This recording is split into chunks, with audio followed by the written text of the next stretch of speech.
Hi everyone, I've had the 35mm Tissot PRX in green for nearly 2 weeks now, and I've been wearing it most days. Therefore I feel like it's time to give you a full review with my thoughts on all aspects of this watch. And this is going to be a fairly detailed review, so if you're looking to buy this watch, hopefully it should answer all of your questions. So I'll give you let's say the executive summary. I love the aesthetics of the watch, especially the bracelet. I think the bracelet really makes the watch.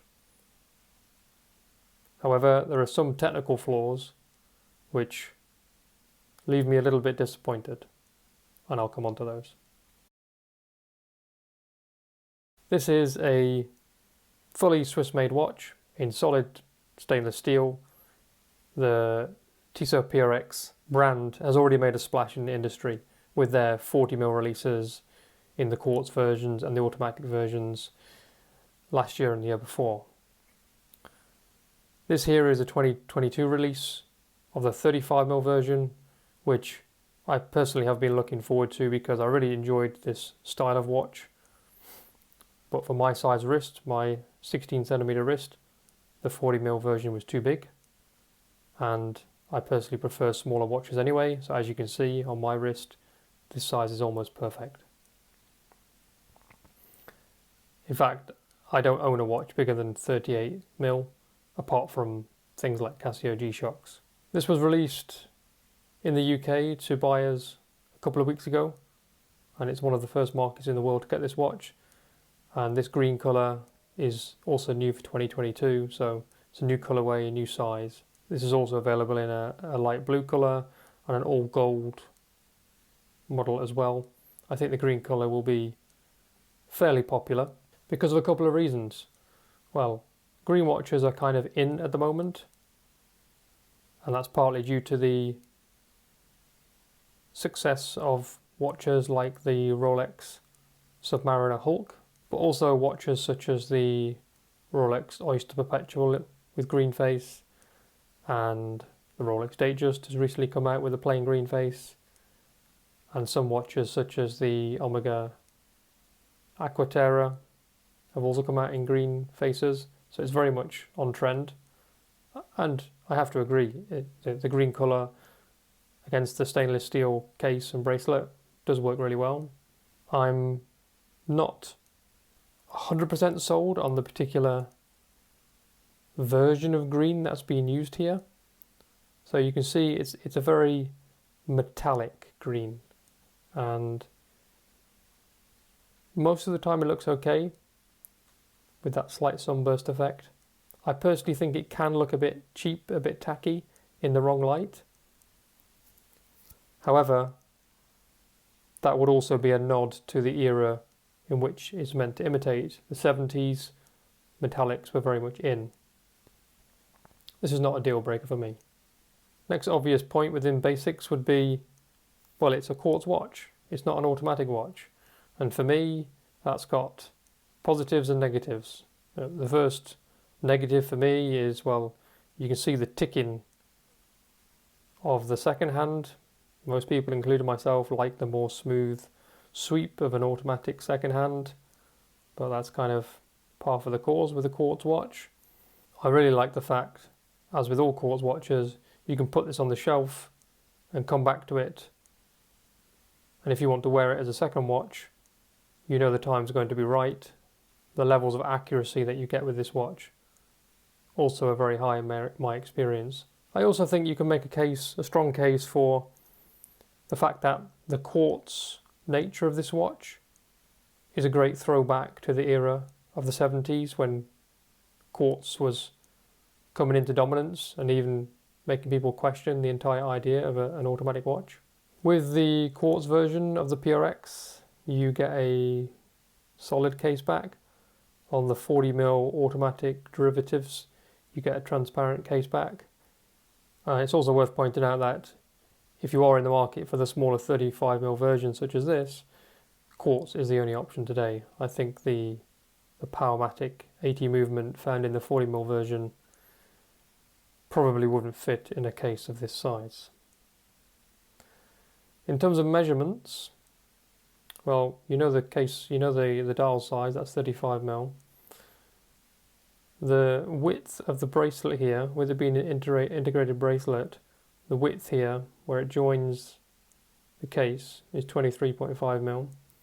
And that tapers all the way down to 16mm here at the clasp.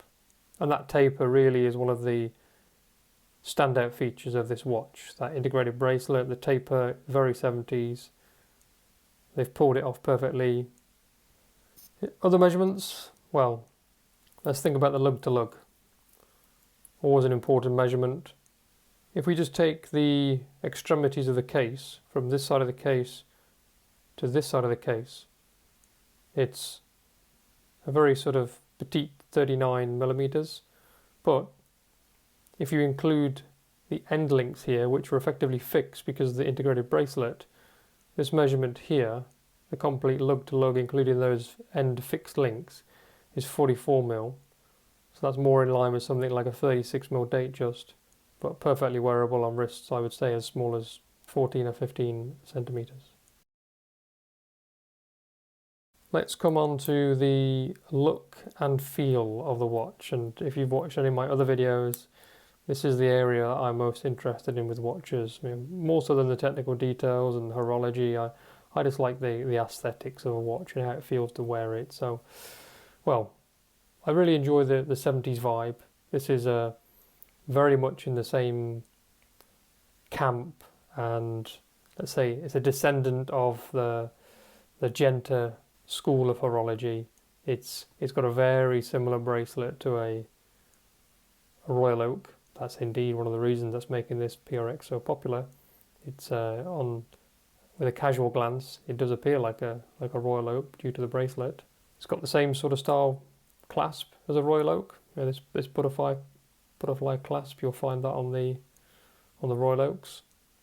But it's got vibes of other watches as well. The first one that came to mind to me was the Rolex Oyster Quartz 17000, almost identical to this watch. The thing that really makes it stand out to me is that when you buy an Oyster Quartz second hand, what you look for is the very defined edge here, where the bracelet transitions to the face of the bezel, and of course you get that very defined edge here with a brand new 2022 Tissot, but that's one thing you look for in the used market for Oyster Quartz. But the case shape is very, very similar. So if you're a fan of the Rolex Oyster Quartz, especially those earlier versions with this style of bracelet, you're going to love the look and feel of this. It's also similar to some of the Omega constellations that were brought out in the 80s. Kind of this sort of trend of Genta-inspired watches. The overall finishing on the watch, I would say, for the price point, and with it being a Swiss-made, albeit quartz watch, for around about 250 UK pounds is what I paid for this from Goldsmith in the UK. What's that, about 350 US dollars? The level of finishing, I would say, is perfectly acceptable, if not excellent. The transitions between polished and brushed are accurate, no obvious defects there. The overall sort of weight of the watch feels pretty good. Considering it's got a quartz movement, the weight, it's definitely a step above. Let's say you're used to wearing something like a Seiko 5, it's definitely a cut above that, especially the bracelet. The bracelet does feel really good quality. As I said earlier, the bracelet for me, I think I almost prefer the bracelet to the actual watch. A bit more about the bracelet. Well, the comfort level is pretty good. It's certainly got that sort of wear and forget factor. It doesn't catch hairs on your wrist, which these type of bracelets, if they were made by Casio, would be catching your hairs all day long. This does not catch hairs at all. So it does mostly fade away. The only area which is a slight niggle for me, and this happens a lot with butterfly clasps, if you look here, with a butterfly clasp, you have this bit here that sticks into your wrist more than the other area, just due to the fact that this is a smaller surface area.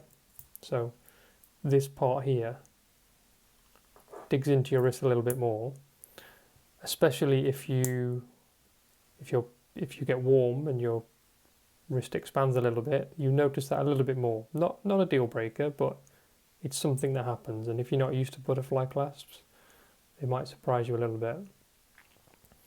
And I wouldn't personally expect this feature on a watch at this price point, but of course there's no on-the-fly adjust here. There's no equivalent to a Rolex Easy Link where you can quickly add or remove 5mm on the fly. Whatever you set the bracelet to, you're stuck with that. So if you size it perfectly at room temperature, you'll get a bit tighter on a hot day. If you size it on a hot day, then during winter you might find it a bit loose, but that's kind of to be expected on a watch which is not costing thousands of pounds. In terms of actually adjusting the watch to fit the size of my wrist, I didn't find this a problem at all.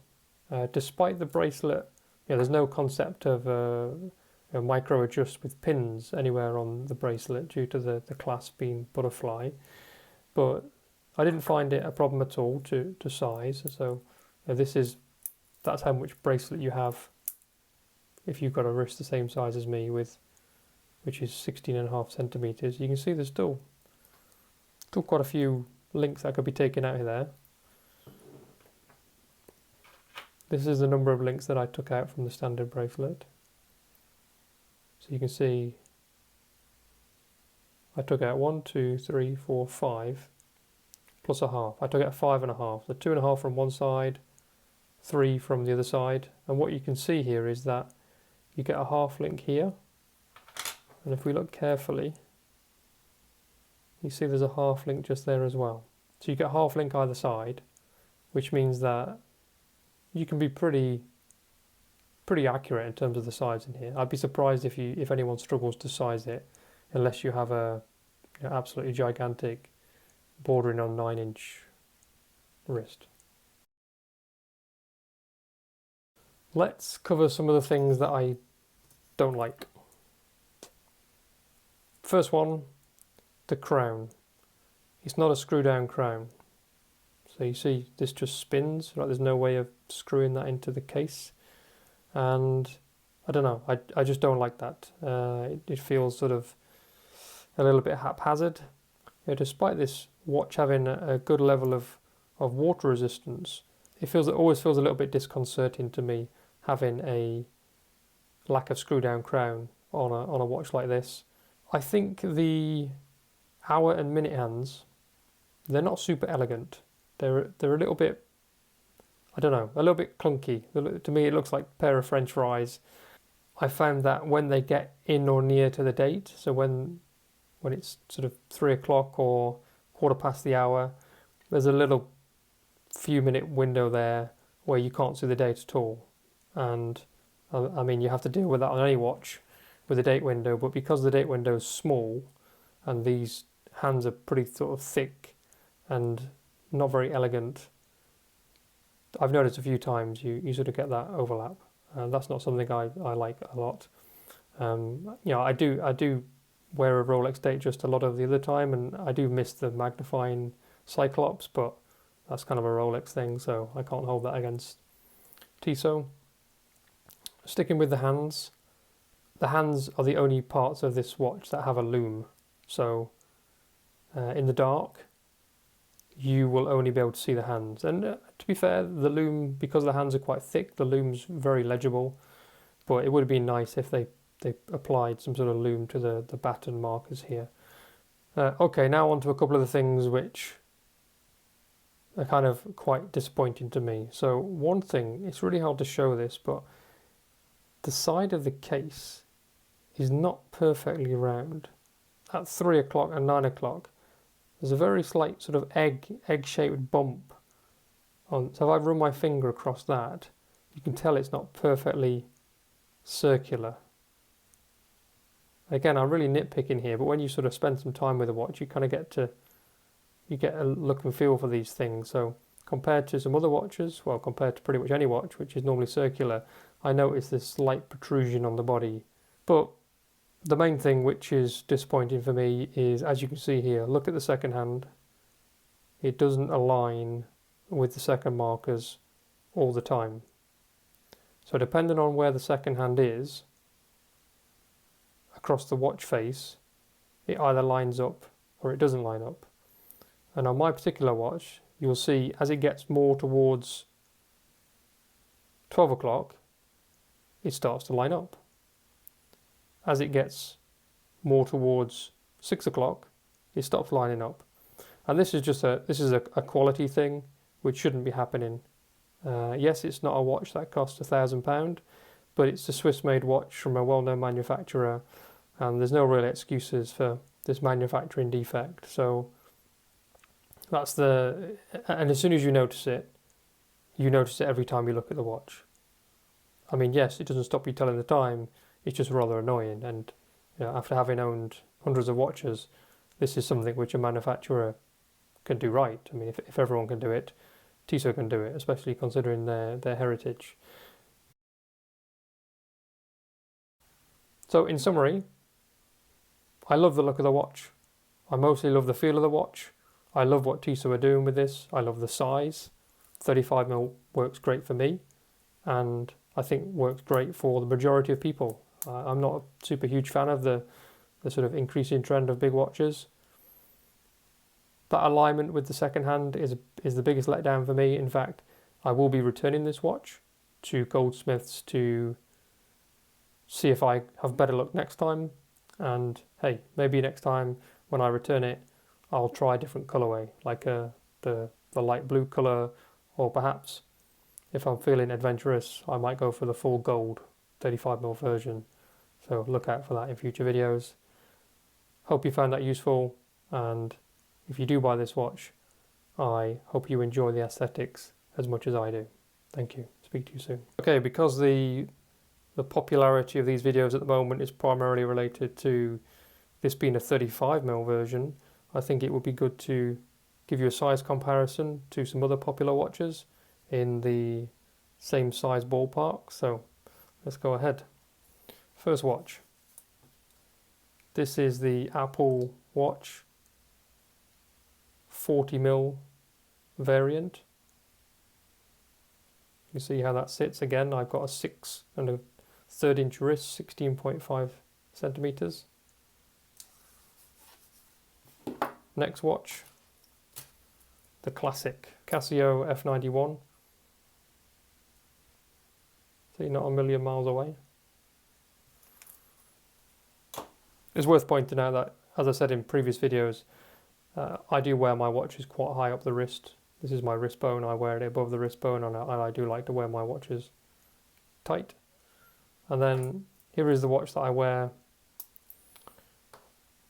typically daily. This is Rolex Datejust 36. So you can see, very similar. You can definitely tell the 35mm is smaller, and I think the silver face of the Rolex makes it wear bigger. But let me just twist my wrist here, and you'll see just how thin the PRX is. You can see the Rolex is protruding off my wrist much further.